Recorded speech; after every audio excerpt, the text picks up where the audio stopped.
Siamo con Paolo Bordon, direttore dell'azienda numero 5 di Pordenone,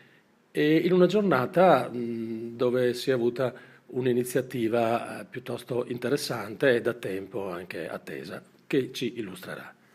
Sì, oggi è una giornata importante per il nostro ospedale e credo anche per l'intero servizio sanitario della regione, perché qui a Pordenone si inaugura avamposto nel nostro sistema sanitario regionale un modo di approcciare una problematica del bambino autistico a 360 gradi, perché si è passati da una formazione sul campo degli operatori sanitari coinvolti, in particolar modo degli operatori del pronto soccorso, a intercettare, a trattare con metodiche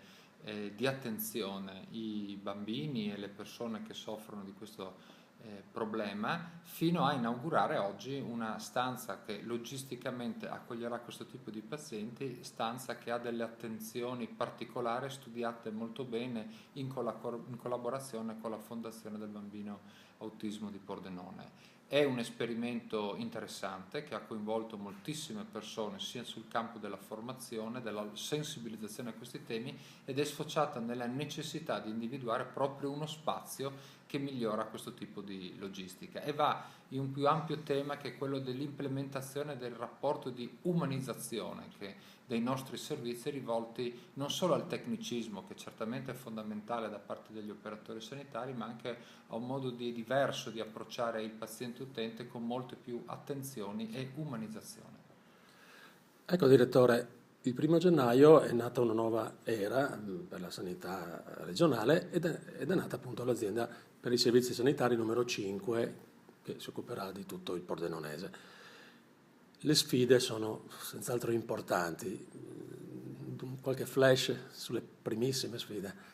Beh, è stato un mese sicuramente impegnativo, come diceva lei, le sfide sono importanti, c'è anche molto entusiasmo perché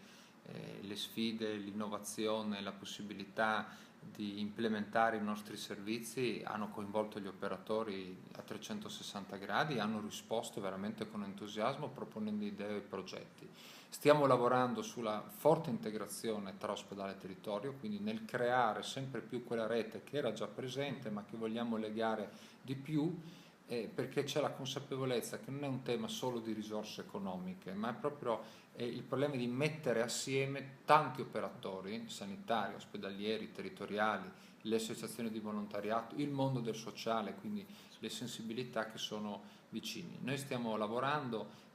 proprio in queste giornate, anche abbiamo deliberato un piano di assunzioni di personale assistenziale per 53 unità complessive che andranno a potenziare sia i servizi territoriali che per quanto riguarda l'offerta dei nostri servizi ospedalieri, e stiamo lavorando, ripeto, in rete e per creare una rete più ampia della nostra offerta. È un processo coinvolgente, è un processo impegnativo che coinvolge veramente molti attori e pone, forse per la prima volta, perché abbiamo il modello istituzionale che ce lo consente, veramente intorno a un tavolo operatori ospedalieri e operatori territoriali.